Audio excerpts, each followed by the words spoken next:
आज के समाज में बेरोजगार होना सिर्फ एक आर्थिक समस्या नहीं रह गई है, बल्कि इसे धीरे धीरे एक सामाजिक कलंक की तरह बना दिया गया है। अगर एक उम्र के बाद किसी युवा की नौकरी नहीं लगती, तो लोग उसकी मेहनत और उसकी क्षमता पर सवाल उठाने लगते हैं। लेकिन सवाल यह कि बेरोजगारी के लिए सिर्फ वही युवा जिम्मेदार है जिसकी नौकरी नहीं लगी, या फिर वह सिस्टम और समाज भी जिम्मेदार है जिसकी जिम्मेदारी थी कि युवाओं को अवसर मिले। जब एक युवा बेरोजगार होता है तो कई बार वह खुलकर बोल नहीं पाता, लेकिन उसके भीतर छुपा कवि जरूर बोल उठता है। आज हमारे साथ ऐसे ही कवि और लेखक हैं पराग पावन। इनकी चर्चित कविता प्रधानमंत्री का शोषण समेत कई कविताएं बेरोजगारी, व्यवस्था, प्रेम और समाज के सवालों को बहुत गंभीरता से उठाती है। इनकी कविता संग्रह जब हर हंसी संदिग्ध थी भी काफ़ी चर्चा में रही है, जिसे राजकमल प्रकाशन ने प्रकाशित किया है। आज हम इनसे जानने की कोशिश करेंगे कि इनकी लेखनी के पीछे की बेचैनी क्या है, वे क्यों लिखते हैं, उनकी कविताएं हमारे समय से कैसे टकराती हैं। तो बहुत बहुत स्वागत है पराग पावन जी आपका हमारे इस बात किताबों की सीरीज में। शुक्रिया। सबसे पहले तो हम यही जानना चाहेंगे कि जो आपने शीर्षक रखा अपनी किताब का कि जब हर हंसी संदिग्ध थी, तो आपने इसको क्यों रखा और इसके पीछे की कहानी क्या है? दरअसल जब हम युवा होना शुरू किए और हमारे सामने एक ऐसी राजनीति और राजनीति के पीछे पीछे एक ऐसा समाज तंत्र प्रकट हुआ जिसने तमाम जो मानवीय भावनाएं थी हमारी उनको ब्लर कर दिया, धुंधला कर दिया। और जो शीर्षक से संदर्भित है, एक हंसी अपनी शुद्ध चेहरे के साथ वो प्रकट नहीं हो रही। अगर कोई हंस रहा है तो हम जानना चाहेंगे वह क्यों हंस रहा है, क्योंकि हंसी की जो वजहें हैं लगातार वो पार्श्व में गई, लगातार वो खोती चली गई। और न सिर्फ एक बौद्धिक के लिए या सामान्य जन के लिए भी। और अगर वो हंस भी रहा है तो मुझे संदेह है कि वो हंस रहा है, क्या उसकी जो हंसी है उसमें प्राण है? मुझे लगता है एक निष्प्राण है। शायद वह किसी बचाव में हंस रहा है या अभिनय में हंस रहा है। तो मुझे किसी भी हंसी पर भरोसा नहीं है, क्योंकि जो उसकी वजहें हैं वो लगातार नष्ट की गई, लगातार वो अस्तित्वहीन की गई। और आप अपने आसपास देखें इस चीज़ को, तो हंसी मेरे लिए एक संदिग्ध चीज़ है। और यह एक उस पूरे परिदृश्य का रूपक है जो ऐतिहासिक 14 के बाद हमारे सामने घटित हुआ। तो मुझे मेरे लिए हंसी तो संदिग्ध है, हंसी के साथ साथ दूसरी भावनाएं भी संदिग्ध है। और लेकिन मुझे एक रूपक चुनना था तो मैंने हंसी को चुना। वाह। तो कई बार ऐसा होता है कि जब हम कुछ लिखना चाहते हैं या लिखते हैं तो हम चूज करते हैं कि हमें क्या लिखना है। तो आपने जिस तरह बेरोजगारी को चुनाया, युवाओं पर लिखा, तो आपको क्यों लगा, आपने इसी विषय को क्यों चुना कि हम इसी विषय को छू करके? एक तो ये है कि ये उस किताब का एक हिस्सा है। पूरी किताब का यह कोई केंद्रीय विषय नहीं है, लेकिन उसकी संख्या अधिक है और शायद उसमें स्पंदन अधिक है। शायद उसकी जो विकलता है, उसमें जो बेचैनी है, वह व्यक्ति से उठकर समाज और समूह के स्तर तक चला जा रहा है। इस वजह से लोगों को लगता है, नहीं तो संग्रह में तो जो पहली कविता है वो 2014 की है और जो सबसे नई कविता है वो 2024 की है। तो लगभग एक दशक की कविता मैंने उसमें रखी, अपनी पूरी रचनात्मकता का लगभग एक दशक वो है। और उसमें जो है कि आप देखेंगे कि जीवन के ज़्यादातर जो पक्ष हैं, एक उत्तर भारतीय जो मेरा सोशल लोकेशन है वो जैसा एक जीवन जी रहा है और जैसा जीवन उसके सामने प्रस्तुत है, इस दुनिया ने उसके सामने जो कुछ भी पेश किया वह सब कुछ है उसमें। प्रेम भी है और विद्रोह भी है और रिश्ते हैं। मतलब कुछ लोगों ने गौर किया है इस पे कि उसमें कई सारे रिश्ते हैं, जैसे माँ पे कविताएं हैं और भाई पे कविताएं हैं, मृतक भाई पे कविता है, बड़े भाई पे कविता है। तो लेकिन बेरोजगारी वाली जो कविताएं हैं वो एक श्रृंखला कविता है। आपने पूछा है तो मैं बताता हूँ। जब मैं पीएचडी के अपने अंतिम वर्षों में था और जब इस सरकार ने यह तय किया कि जो शिक्षा की दुनिया है हमको उसमें प्रवेश करना है, उसने एक बड़ी संख्या में नियुक्तियां दी दिल्ली विश्वविद्यालय में। और हमने अपने आसपास देखा ऐसे लोग जिनसे अगर आप जल्दी-जल्दी जाएँ और पूछें कि आपका नाम क्या है? तो वो अगर आपने बहुत औचक पूछ लिया, तो एक बार सोचेंगे कि क्या बताना है। तो ऐसे लोग कक्षाओं में अभी पढ़ा रहे हैं। वो हमारे आस-पास, हमारे इर्द-गिर्द ही थे और यह एक व्यक्तिगत पीड़ा तो थी ही, यह एक सामाजिक चिंता भी थी। यह चिंता से अधिक छोड़िए भय है ये। मैं सोचता हूँ एक मुझे नाम याद याद नहीं आ रहा है कविता की पंक्ति है कि चुंबन एक महायात्री है, कोई नहीं जानता कि वो कहाँ जाके रुकेगा। मैं यह बात खराब अध्यापकों के बारे में कहता हूँ। एक बुरा अध्यापक कहाँ जाके रुकेगा, इसका कोई अंदाज़ा नहीं लगा सकता। हीन प्रतिभाएँ हीनतर प्रतिभाओं को जन्म देती हैं। वह अपने से उत्कृष्ट, अपने से अच्छा व्यक्तित्व संभव ही नहीं कर सकता। तो उसकी यात्रा एक खराब अध्यापक की यात्रा कहाँ जाके रुकेगी, इसका कोई अंदाज़ा नहीं लगा सकता। तो यह एक सामाजिक समस्या के रूप में भयभीत करता है हमको, हमारे जैसे लोगों को।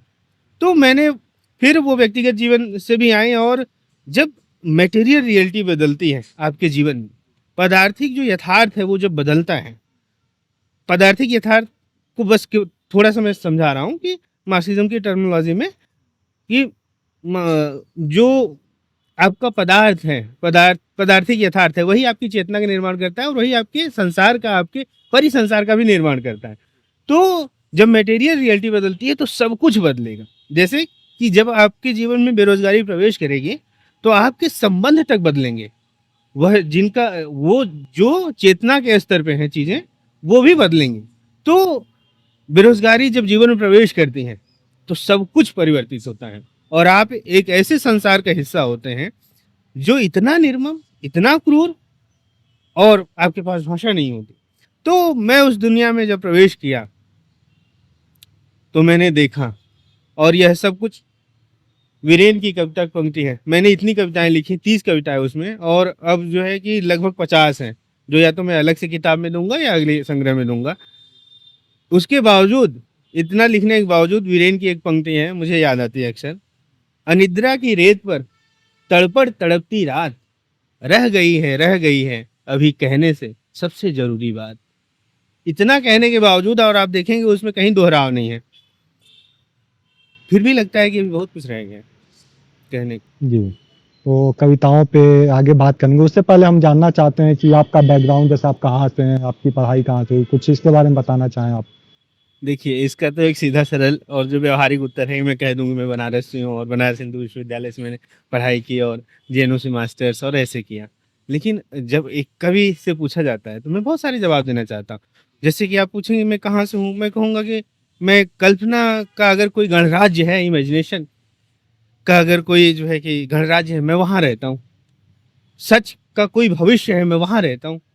तो लेकिन ये सब चीज़ें, ये सब बातें थोड़ी अनरियल सी लगती हैं, अवास्तविक सी लगती हैं। लेकिन जब कोई ऐसा पूछता है और विशेषकर आप जैसे ज़हीन लोग पूछेंगे तो मैं ये कहूँगा और मुझे ये बताना कोई दिलचस्प बात नहीं लगती कि मैं कहाँ से हूँ, वो तो हर जगह फैला हुआ है, कोई भी जान सकता है, देख सकता है। हुँ। ठीक है, तो एक चीज़ तो ज़रूर जानना चाहेंगे कि जैसे कि आपने बताया कि आप जेएनयू में पढ़ाई आपने किया है और आपने उसका ज़िक्र भी किया। तो क्या जेएनयू की मतलब आपकी लिखावट पे, आपकी सोच पे जेएनयू का किस तरह का प्रभाव रहा है? उसके बारे में हम जानना चाहेंगे। मैं इसको एडमिट करना चाहूँगा कि जेएनयू ने शेप किया।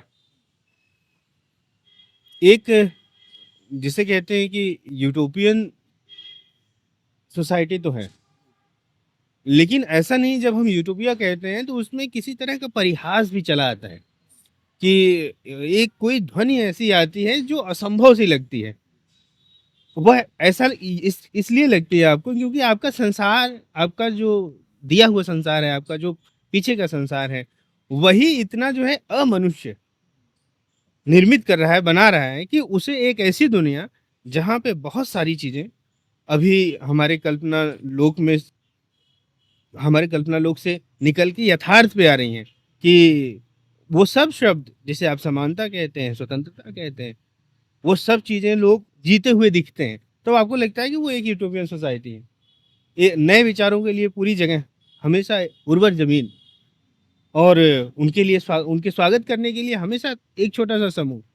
तो जेएनयू ने मुझे सिखाया बहुत कुछ। हालाँकि संग्रह में एक कविता है, हम जेएनयू में पढ़े हुए लोग। 2016-17 में जेएनयू के खिलाफ बहुत माहौल बना। आप ट्रेन में जाते हुए भी अगर आप बता दें कि आप जेएनयू से हैं, तो हो सकता है आप पीट जाएँ। तो उस समय यहाँ से बिहार में 19 की बात है शायद ये, बिहार में कुछ अध्यापक नियुक्त हुए, प्रोफ़ेसर। तो उनमें एक थे और जेएनयू से होने के नाते उन्होंने पास की एक कविता कोट कर दी थी फ़ेसबुक पर। वहाँ पे वो पिट गए। वो असिस्टेंट प्रोफ़ेसर थे। उसके बावजूद उन्हें मारा गया।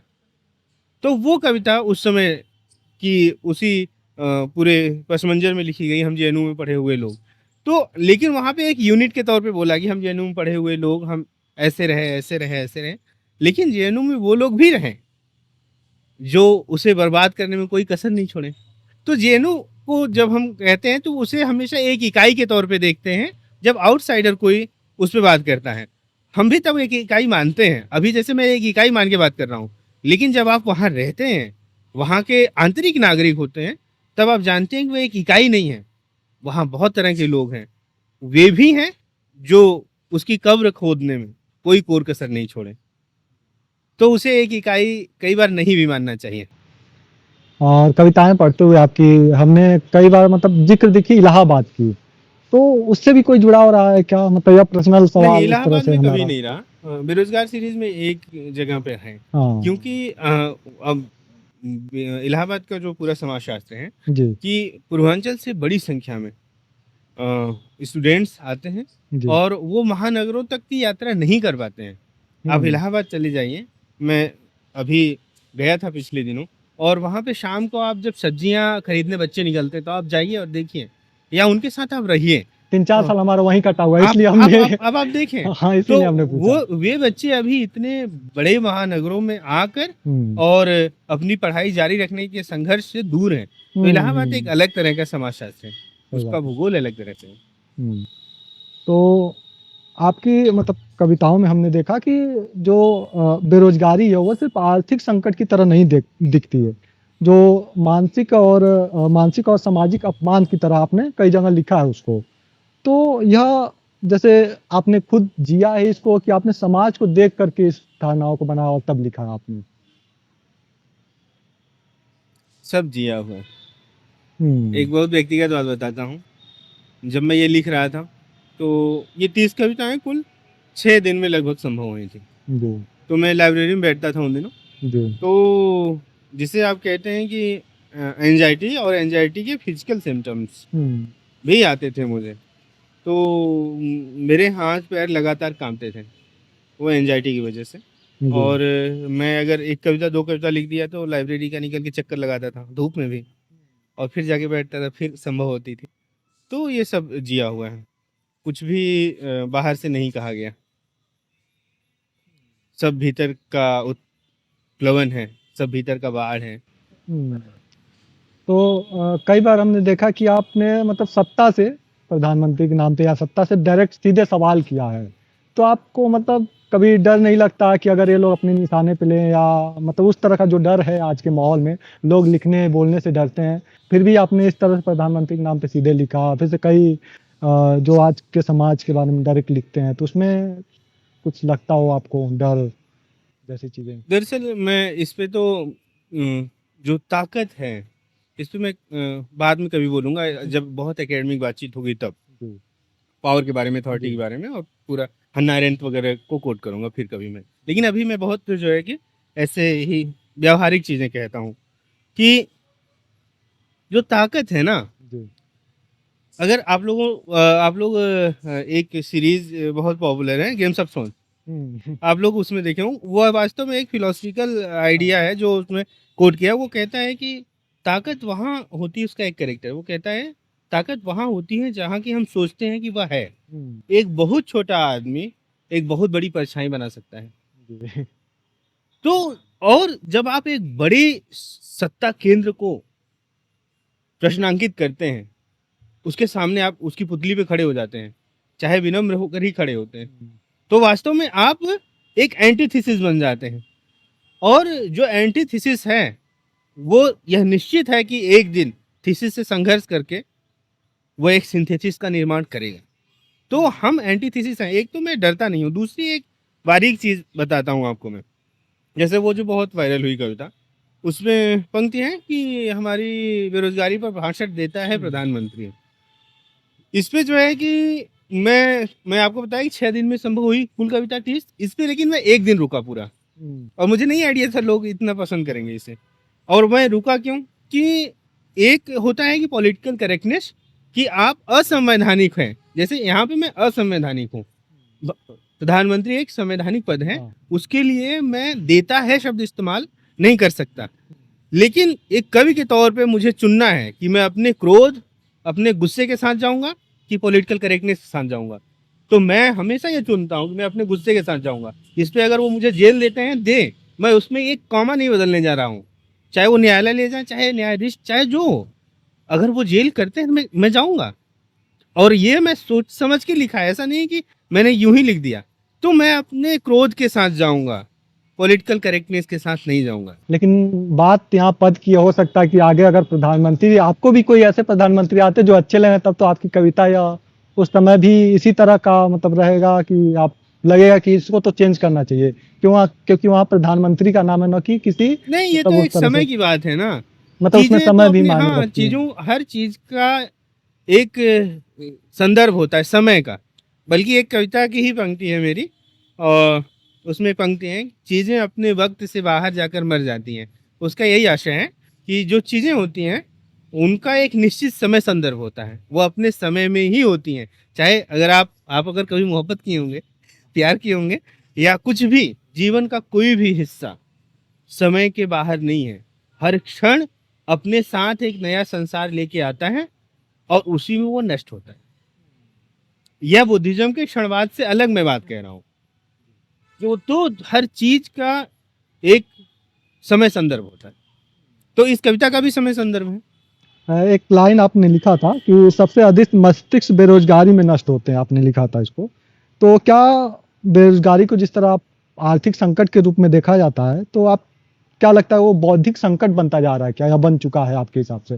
देखिए, एक तो ये है कि अभी भारतीय युवा मस्तिष्क जितना अधिक अंधेरा सोख रहा है, इसकी अभिव्यक्ति जिस तरह से होगी, उस पर कोई बात नहीं कर रहा है। कोई भी बात नहीं कर रहा है।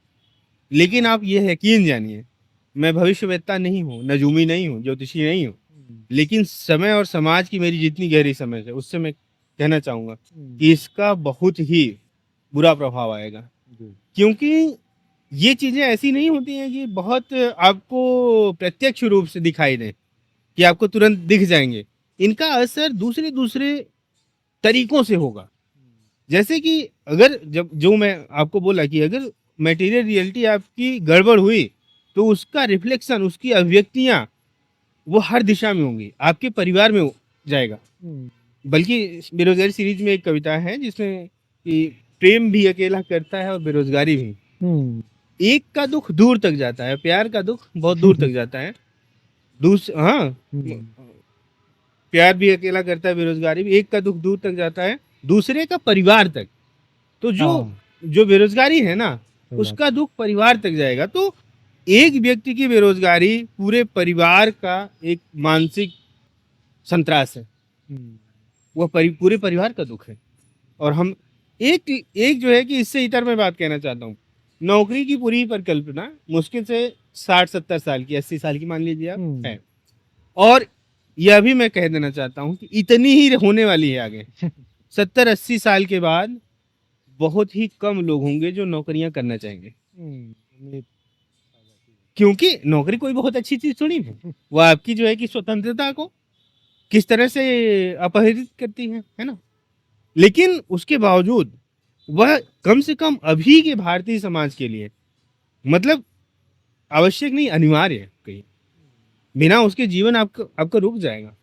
कम से कम मध्य वर्ग के लिए, निम्न मध्य वर्ग के लिए, निम्न वर्ग के लिए, सबके लिए। उच्च वर्ग के लिए तो नहीं है, उच्च वर्ग तो नौकरी नहीं करना चाहता, नौकर नहीं होना चाहता। लेकिन ये हमारा किस्सा है, ये हमारा मसला है, और इसीलिए हमारा दुख है। पहले जो कविताएं लिखी जाती थी तो लोग पढ़ते थे, कविताएं पढ़ते थे, उसका प्रभाव भी ज़्यादा होता था। तो आज के दौर में जो कविताएं लिखी जाती हैं और पोस्ट डाली जाती हैं, तो क्या वो कविताएं सिर्फ पोस्ट तक सीमित तो नहीं रह जा रही है ना? इसकी दरअसल यह एक बहुत बड़ा प्रश्न है और इस पे बहुत डिटेल्स में मैंने अभी जब राजकमल का भविष्य के फेयर हुआ था जी। उसमें एक वक्तव्य है कविता का कल, हम्म। तो वो अगर मिलेगा तो आप लोग सुनिएगा। जी। तो उसमें बहुत डिटेल्स में और बहुत ही विस्तृत चर्चा मैंने की इस बारे में। जी। तो एक तो ये है कि तथ्य है ये कि आज के समय में जितनी और जिस तरह की और जितने अलग अलग सोशल लोकेशन से आए हुए लोगों के द्वारा कविता संभव की जा रही है, यह अभूतपूर्व है। हम्म। पूरे हिंदी साहित्य के इतिहास में इतनी स्त्री कविता कभी संभव नहीं हुई थी। हम्म। पूरे हिंदी साहित्य के इतिहास में इतनी दलित कविता, आदिवासी कविता कभी संभव नहीं हुई थी। और इतनी बड़ी मात्रा में कहने के अवसर और सुने जाने के अवसर कभी संभव नहीं हुए थे। आपका सवाल शायद इस चिंता से आया कि उसमें जो एक स्कूटनी थी, उसका जो एक अभिजात्य स्वर था, उसकी जो अभिजात्य आवाज थी और वो दूर तक जाती हुई दिखती थी। ऐसा होता नहीं है, सही बात। वो नहीं होता है ऐसा। वो मैं आज की परिस्थिति से ज्यादा खुश हूँ। इतनी बड़ी मात्रा में लोग लिख रहे हैं और मैं ये भी बता रहा हूँ अगर सोशल मीडिया नहीं होता मैं भी यहाँ नहीं होता, क्योंकि उसका जो पूरा स्ट्रक्चर ही था प्रिंट मीडिया का, उसमें गेट कीपिंग बहुत बहुत कस की थी। वहां पर एक खास तरह के जेंडर, खास तरह के कास्ट, खास तरह के रिलीजन के लोग उसको हेजेमोनाइज करके रखे थे, पूरे वर्चस्व को अपने नियंत्रण में करके रखे थे। कौन कवि होगा कौन कवि नहीं होगा यह उनकी इच्छा पर निर्भर करता था। तो जो लोग ये रोना रोते हैं, मुझे पता है कि उनकी रुलाई कहाँ से आती है। मैं इसमें सहमत नहीं हूँ। जी जी, वो पूरी तरह से हम भी सहमत हैं कि एक खास वर्ग का वर्चस्व पहले रहा है और आज सोशल मीडिया ने उसको तोड़ दिया है, पूरी तरह से तोड़ा है। तो एक सवाल तो मैं पूछना चाहूँगा कि मैं मतलब सीधे तौर पे तो नहीं पूछूंगा कि आपकी फेवरेट कविता कौन सी थी, लेकिन मैं यह जरूर पूछना चाहूँगा कि क्या लगता है कि कौन सी कविता आपकी रही है जो जिसने समाज पर काफ़ी अच्छे से प्रभाव डाला हो? आपको लगता हो ऐसा? मुझे लगता है वो असली हत्यारे हैं।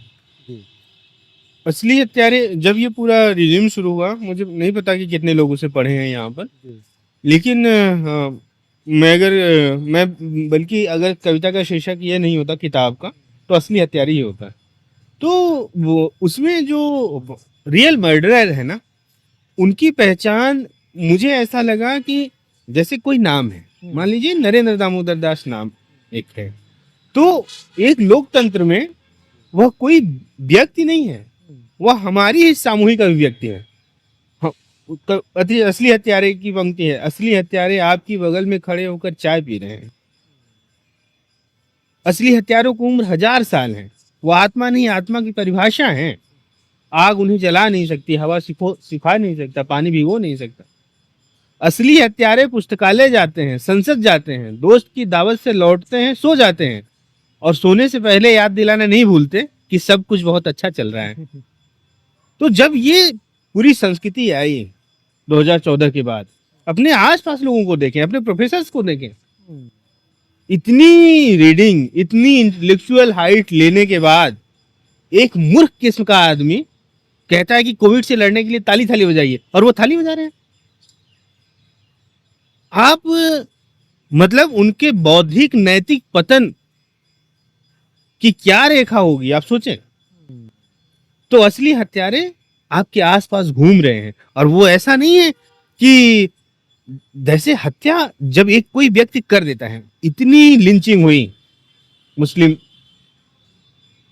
पहचान के नाम पे, तो मैं नहीं मानता कि ये कोई एक व्यक्ति दो व्यक्ति कर रहा है। वो जो मार रहा है, वीरेंद्र डंगवाल की एक पंक्ति है, रामदास, आप पढ़े हो, तुम उसमें कहते हैं कि तुम जो है कि किसकी बंदूक पर एक अपना अंगूठा हो, तुम उसको कहते हैं अंगूठा हो, तुम चल जाओगे।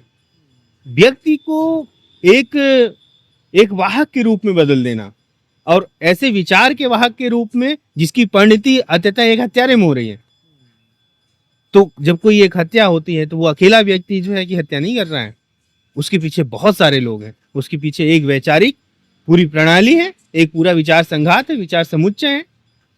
तो मुझे लगता है कि वो कविता कम से कम 14 के बाद के पूरे परिदृश्य को ज़्यादा बारीकी से देखती है। लास्ट सवाल है, और सवाल नहीं, एक रिक्वेस्ट है कि अगर आप एक दो कविता अपनी सुनाना चाहें तो हमें अच्छा लगेगा। मैं ज़रूर सुनाऊंगा। कविता का शीर्षक है छूने के बारे में। मैंने तय किया था कुछ नहीं कहूँगा छूने के बारे में, कम से कम उस भाषा में जिसके करोड़ों बाशिंदे बहुत दूर तक छुए जाने के योग्य नहीं समझे गए, जिनके ईश्वर कुपित होते थे धर्म भ्रष्ट, सिर्फ छू जाने से पानी होता था अशुद्ध। वे क्रूरता की ऐसी ऊंचाइयां छूते रहे जो अब भी अतीत नहीं हुई। पर मेरे पास छूने के बारे में कुछ और भी वाक्य हैं। मुझे लगता है हम सब छुए जाने की प्रतीक्षा हैं। हमारी आंखों में एक आती हुई पगडंडी है जिस पर चलकर आत्मीयताएं आएंगी और हमें छूकर बहाल करेंगी। हम मिट्टी की तरह सूख जाते हैं, कितने स्पर्श पानी की तरह पहुंचते हैं हम तक, या जब जब बर्फ हो गया सीना, गर्माती किरणों की तरह आई छूने। कितने कितने लोग हैं जिन्हें इस तरह छुआ गया कि वे अब किसी को नहीं छू पाते। कितने कितने लोग हैं जिन्हें इस तरह छुआ गया कि वे अब किसी को नहीं छू पाते।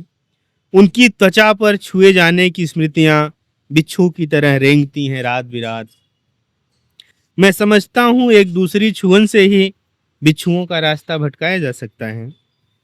जिस दिन प्रेम आपको छूता है, आप यकीन कर लेते हैं कि आपके रोम रोम से जुगनू उठते हैं। आप देखते हैं कि आपकी त्वचा पर घोड़े दौड़ रहे हैं, उनकी पूंछ हवा में लहरा रही है, उनके टापों की आवाज कैसे संगीत में लुढ़क रही है। जिस दिन विदा होता है प्रेम का स्पर्श, आप एक दुखार में बदल जाते हैं जिससे जानवर तक डरते हैं, और आपको घेर कर फैली हरियाली भी आपको हरा नहीं कर पाती। एक पूरा समय इतना निर्मम हो सकता है कि एक दिन आप अपने भीतर लौटें और अपनी आत्मा को छूकर पाएं कि वहां अब बस एक खुरदुराहट बची है। मुझे याद है कैसे उसने कहा था कि वह हमें चिमटे से भी नहीं छुएगा, बिना यह जाने कि हम में उसके स्पर्श की इच्छा है भी या नहीं। भद्रजनों, संभव हो तो गीली रेत को छुएं, ऐसे नहीं जैसे रेत माफिया की इच्छाएं उन्हें छूती हैं, जैसे सीपियां छूती हैं उन्हें खुद को उनकी किरकिराहट में विलीन करती हुई। एक जरूरतमंद बच्चे को छुएं, इस तरह नहीं कि आप उन्हें तारने गए हैं, आपके अहम का सामान न बने वे। उसे छुएं और याद करें कि पेड़ लगाने के बाद कैसी छुई जाती है थाल की मिट्टी। सज्जनों, एक छोटी भाषा के छोटे शब्द को छुएं, देखें कि वह कितनी दूर से आया है। एक तारे को छुएं अपनी आंखों से, किसी को समर्पित कर दें। अतीत में जाकर अपनी एक गलती को छुएं, लौट कर बहुतों को माफ कर दें। असंभव होती जा रही अच्छाई को दौड़ा कर छुएं, कहें कि हम तुम्हें अल्पसंख्यक नहीं होने देंगे। अभी आप मनुष्य के विपरीत नहीं गए। अब आपकी थाली में एक बासी सूखी रोटी है, उसे भूख की तरह छुएं। कभी भी, हाँ कभी भी हत्यारों का परोसा हुआ प्याला न छुएं। लोगों, छूने की दुनिया का यही सामान्य शिष्टाचार है। वाह, बहुत धन्यवाद। शुक्रिया। तो अभी कुछ हमारे साथ जो दर्शक हैं देखने आए हैं, तो हम उनसे भी जानेंगे कि उनके अगर कोई सवाल हो तो सवाल हम लेंगे राइटर के लिए। तो आप लोग कोई कुछ पूछना चाहें? सबसे पहले इस शानदार आयोजन के लिए आयोजक टीम का और आपका बहुत-बहुत शुभकामनाएँ। सबसे पहले एक शेर से आपका अभिवादन करूँगा कि बोलें तो बातों से फूल झड़ता है, अगर ऐसी बात है तो चलो बात करके देखते हैं। जैसा कि एक ऐसे समय में जब बोलना अपराध की श्रेणी के तहत दर्ज कर दिया जाता है, उस समय में आपने कविताएँ लिखी और ख़ासकर अपने जो काव्य संग्रह का शीर्षक दिया, जब हर हँसी संदिग्ध थी। तो एक ऐसे समय में जब अभिव्यक्ति की स्वतंत्रता या अन्य जितने भी अधिकार हैं उन पर प्रश्न चिन्ह व्यवस्था के द्वारा एक राष्ट्रद्रोह तक कर दिया गया है, लेकिन आपने उस समय बोलना चुना, जबकि आपके पास विकल्प था कि आप एकेडमिक्स में या अन्य जगहों पर जाकर अपने आप को स्थापित कर लें। तो इस इस यात्रा को और इस बोलने के जो सोच को कैसे आपने अपने अंदर जीवंत रखा, जब हर हँसी संदिग्ध थी और न सिर्फ हँसी, अपितु जैसा कि आपने बताया भी कि हर भावनाएँ भी, तो आपने इसको कैसे चलायमान रखा? अपनी जो अभिव्यक्ति की जो आज़ादी है, उसको कैसे आज के समय में भी बनाए रखा? धन्यवाद। आप पाश हालाँकि बहुत सारे उस बारे में विचार हैं, लेकिन पाश की कविता संग्रह का एक नाम है, बीच का रास्ता नहीं होता। और यह तब अधिक होता है, जब समय बहुत जटिल, मुश्किलों से जब भर जाता है समय, तब आपको मैं इसमें यकीन नहीं करता, मैं मानता हूँ कि सच एक लंबी रेखा पर किसी भी बिंदु पर हो सकता है। लेकिन जब मुश्किल समय आता है, तब आपको एक बहुत मोटा-मोटी एक अंतर करना पड़ता है, विभाजित करना पड़ता है। आप इधर खड़े हैं या उधर खड़े हैं। तो मेरे लिए कभी भी यह नैतिक प्रश्न था ही नहीं और कभी भी ये हो ही नहीं सकता। और एक दूसरी बात कि जैसे सत्ता का अर्थ सिर्फ राजनीतिक सत्ता अक्सर लोग लेते हैं, ऐसा नहीं है। असली सत्ता जो है वो तो दूसरी है। फूको आप लोग जब आगे एकेडमिक्स में पढ़ेंगे तो फूको का सारा काम ही पावर पे है और उन्होंने पावर को नॉलेज के तौर पे डिफाइन किया। लेकिन उसमें जो है कि एक और टर्म आता है कंडीशन पावर, अनुकूलित शक्तियाँ, जैसे पैट्रियार्की है, वह एक अनुकूलित शक्ति है, वह एक अनुकूलित सत्ता है, जिसके सिम्पटम्स आपको हो सकता है कि विजुअल हो भी और कई बार न भी हो। तो एक कवि के तौर पे और असल हमारी चुनौतियाँ, असल संघर्ष, असल लड़ाइयाँ जो हैं, वह इन्हीं मोर्चे पे होती हैं। राजनीतिक चीज़ें तो बहुत स्पष्ट, बहुत साफ और बहुत प्रत्यक्ष होती हैं। उनको कोई भी कह सकता है और कभी भी उससे रेखांकित कर सकता है कि यहाँ पे ये सही है, यहाँ पे ये गलत है।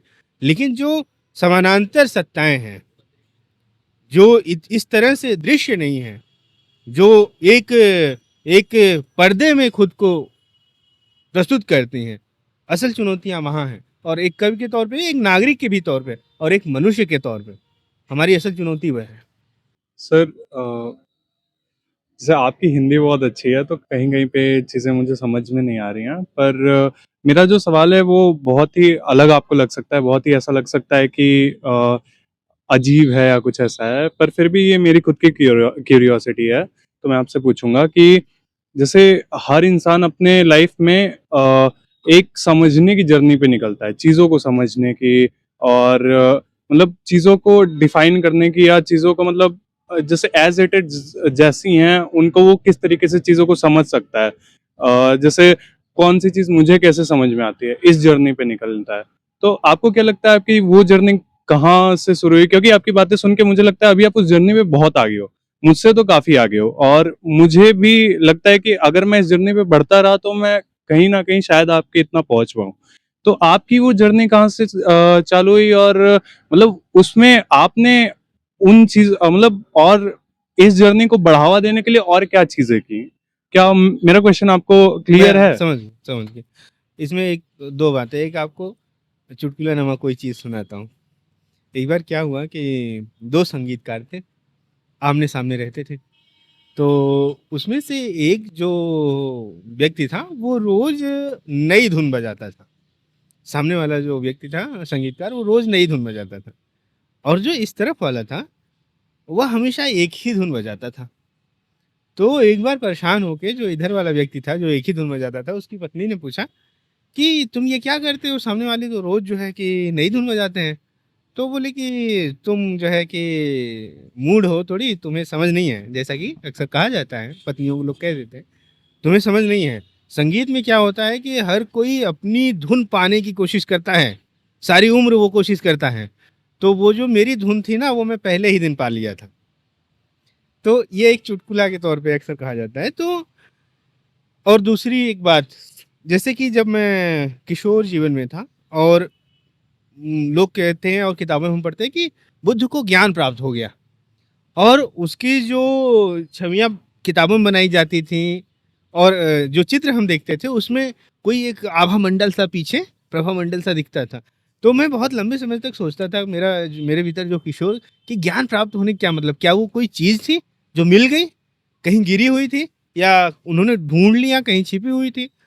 मुझे जब मैं थोड़ा बड़ा हुआ तब मैंने उसको जैसे समझा कि जो आपकी पहली पंक्ति थी कि हम दुनिया को कैसे देखते हैं, और फिर आपको एक शब्द याद आएगा, दर्शन। दर्शन का अर्थ ही है देखना या देखने का तरीका, फिलॉसफी जिसे आप कहते हैं। तो विचारों का एक महासैलाब है, दृष्टियों का एक दृष्टियों की एक महाधारा है, और आप जब उसमें गहरे गोता लगाते हैं और सबको छू के देखते हैं कि कौन आपका है, तो मुझे लगता है कि आज की भाषा में जिसे कहते हैं एक्सप्लोर करना, आइडिया को एक्सप्लोर करिए, सब कुछ को देखिए, परखिए, सब कुछ को देखिए। हालांकि ये इतना आसान नहीं है, बहुत टेढ़ी चीज़ है। इसमें एक टर्म आता है डिटर्मिनिज्म, लेकिन वो इतना टेढ़ी चीज़ है और इतनी लंबी चीज़ है। हालांकि मुझे बहुत पसंद है, मेरी रीडिंग भी है, लेकिन मैं बोलता हूँ डिटर्मिनिज्म कहता है, सोशल डिटर्मिनिज्म, कि आप कुछ है ही नहीं, इंडिविजुअल है नहीं, आपके भीतर से सोसाइटल जो स्ट्रक्चर है, आपका सोशलाइजेशन है, वो बोल रहा है। तो कई बार अगर उस हम आइडिया में जाए तो वो कहेगा कि जैसे पराग पावन नहीं है, बस पराग पावन को बनाने वाली कोई परिस्थितियां रही, जिसने पराग पावन को निर्मित कर दिया। तो मेरा मुझ में कुछ भी नहीं है, जो भी है वो समाज के बिखरे हुए कण हैं, इसी संसार के बिखरे हुए कण हैं जो कहीं आके संगठित हो गए। डिटर्मिनिज्म ये कहेगा। लेकिन मुझे लगता है कि व्यक्तिगत स्तर पे उन रास्तों की पहचान और उनकी खोज की जा सकती है। विचारों को आप बार बार उलटिए पलटिए, देखिए, कोई भी नया विचार है उस पर रुकिए और देखिए वो क्या कह रहा है और क्यों कह रहा है, क्या उसे कहना चाहिए।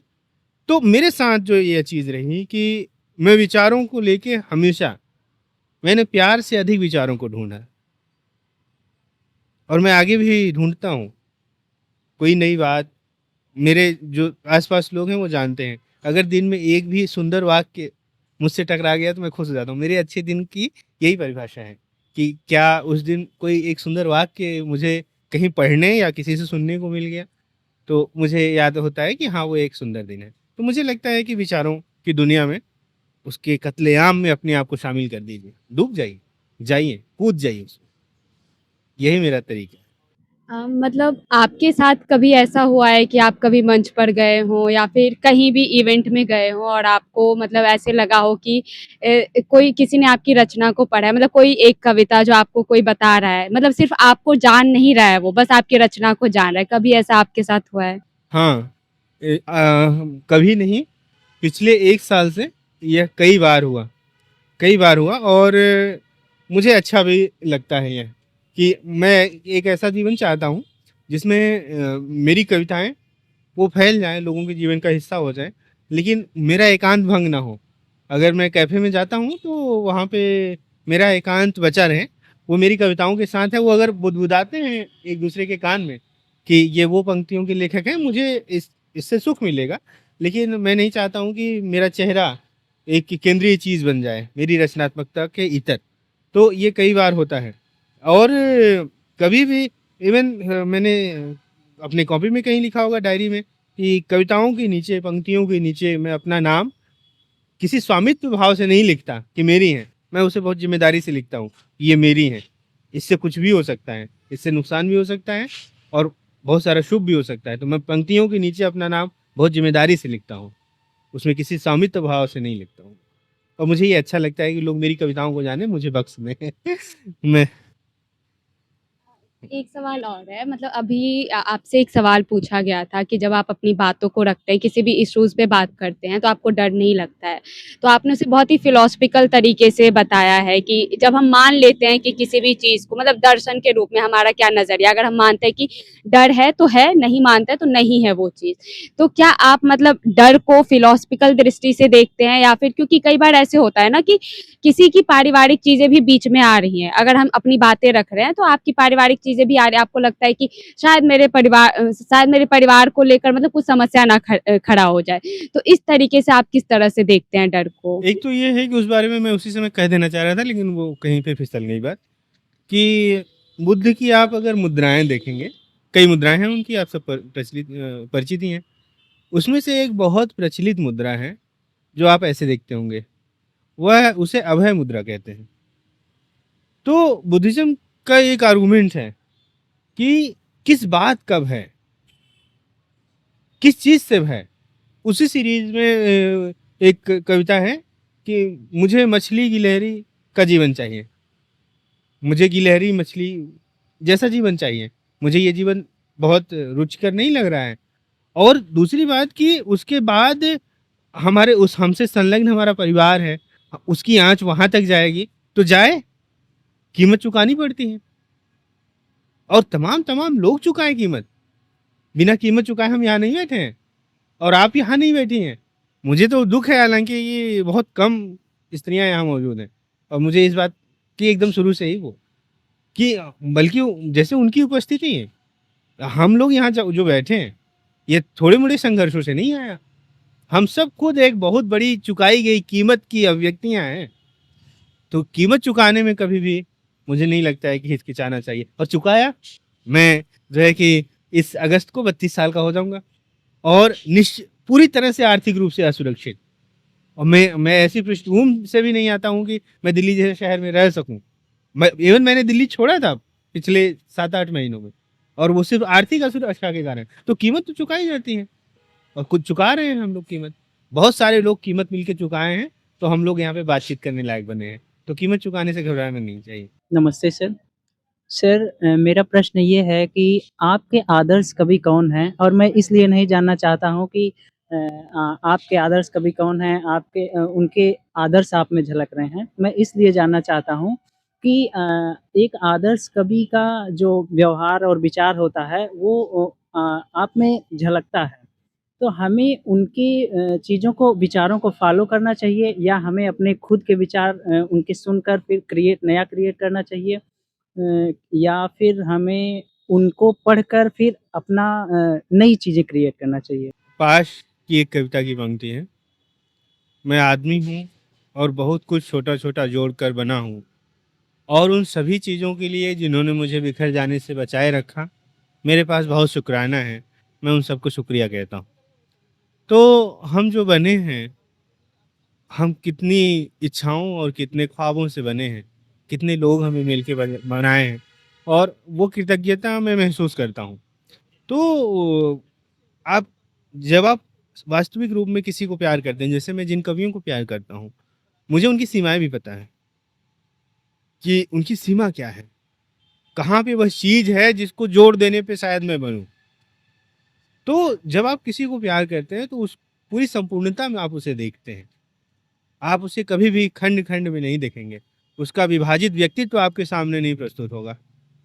वह अपने पूरे चेहरे के साथ, वह पूर्णिमा का चाँद है, जिनसे हम प्यार करते हैं, जिनसे मोहब्बत करते हैं, जिन कवियों के साथ हम उठते, बैठते, सोते हैं, तो वे सब पूर्णिमा के चाँद हैं। वो पूरे-पूरे दिखाई देते हैं। उनके दाग भी दिखाई देते हैं, उनकी वह शीतल रोशनी भी दिखाई देती है और उनकी वह गति भी दिखाई देती है।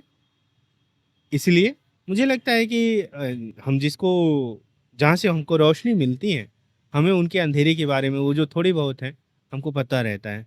तो ये किसी तरह का डर नहीं है और किसी तरह का संशय नहीं है। हम उनके जैसे कभी नहीं होंगे, क्योंकि वो किसी के जैसे नहीं हुए थे। सारा रहस्य ही यही है। वो किसी के जैसे नहीं हुए थे, वे अपने जैसे हुए थे।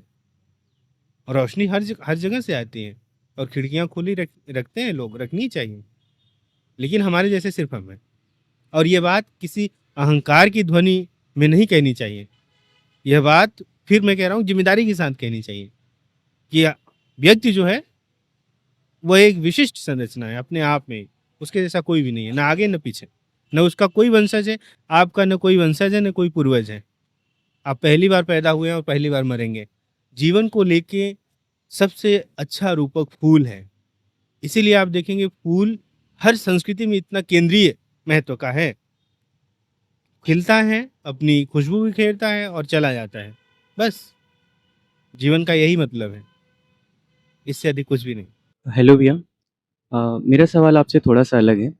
मेरा सवाल ये है कि हम अपने डे टू डे लाइफ़ में देख रहे हैं कि डेली इन्फॉर्मेशन की बॉम्बार्डमेंट हो रही है हमारे ऊपर। जैसे मैं अपने दिमाग के एक हिस्से को जापान का हिरोशिमा समझता हूँ, एक को नागासाकी समझता हूँ, और ऐसा लगता है कि आए दिन मॉर्निंग, इवनिंग नोटिफ़िकेशंस की बॉम्बार्डमेंट हो रही है। हम ट्रेंड को फ़ॉलो करने में इस तरीके से मशगूल हो गए हैं कि हम टेक्स्ट की तरफ बढ़ ही नहीं रहे हैं। हम मैं एक रेफरेंस देना चाहूँगा, जॉन हैरी करके एक स्वीडिश जर्नलिस्ट हैं, उनकी एक किताब है स्टोलन फोकस। उस किताब में वो लिख रहे हैं कि आज की डेट में हमारे सवाल जो हम चाहते हैं वो बिल्कुल नहीं है। एक ट्रेंड डिसाइड करता है कि हम क्या बोल रहे हैं, क्या सोच रहे हैं, इवन क्या पहन रहे हैं, क्या महसूस कर रहे हैं। तो इस चीज़ को आप किस तरीके से देखते हैं और हम इस चीज़ से कैसे बचें? बचना चाहिए भी या फिर गो विद द फ्लो वाला मामला है? ये बहुत अच्छा सवाल है। और एक बात इसमें लेकिन जोड़ना चाहता हूँ, यह कोई आज और औचक से पैदा हुई समस्या नहीं है, ये बहुत पहले से है। अब आप लोग ध्यान से, जैसे ये शर्ट है, इस शर्ट को ध्यान से देखें आप। इस शर्ट में कॉलर पे ज़्यादा कपड़ा है, मोटा कपड़ा है, और आर्म्स पे मोटा कपड़ा है ना? है वो? जबकि यहाँ तो गर्मी है। अधिकांश जो ऋतु है यहाँ की, यहाँ का जो पूरा मानसून है, वातावरण है, वो गर्मी से बना हुआ है। लेकिन आपके मालिक आए, पुराने मालिक ब्रिटिशर्स आए, और उनका ये कल्चर था, उनके यहाँ ठंड अधिक थी, तो ठंड जहाँ जहाँ से घुस सकती है वहाँ वहाँ उन्होंने मोटा कपड़ा इस्तेमाल किया। गर्दन के पास, हाथ के पास, टाई का सारा काम ही यही है कि जब आपको ठंड लगे तो आप कस दीजिए उसे, कस दीजिए, एकदम हवा नहीं जाएगी। लेकिन आपने उसको जो है कि ज्यों का त्यों लिया। आपके यहाँ स्त्री पुरुष दोनों धोती पहनते थे, क्योंकि 6 ऋतुएं थी, और धोती को आप कई तरीके से पहन सकते हैं, बांध सकते हैं, ओढ़ सकते हैं। एक ही, हमारे सिलने का कपड़ा था ही नहीं, सिलने का पूरा कल्चर मुगल से आया, मुगल सुई लेके आए। तो ये आज ये घटित हो रहा है, ये नहीं है।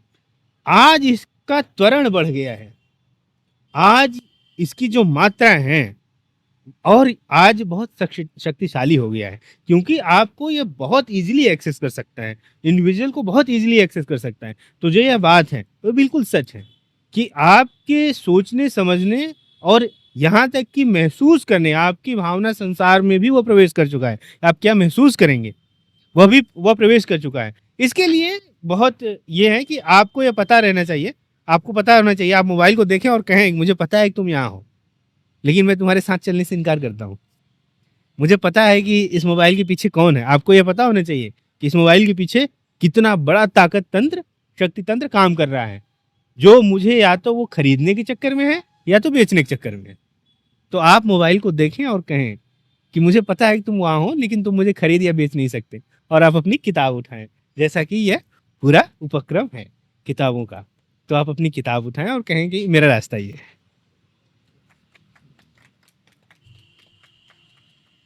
तो आज का इंटरव्यू हम यहीं पर समाप्त करते हैं। यह हमारी पूरी बातचीत आपको कैसी लगी, आप हमें कमेंट बॉक्स में बता सकते हैं। तो हम मिलते हैं आपको किसी और वीडियो में। Thank you.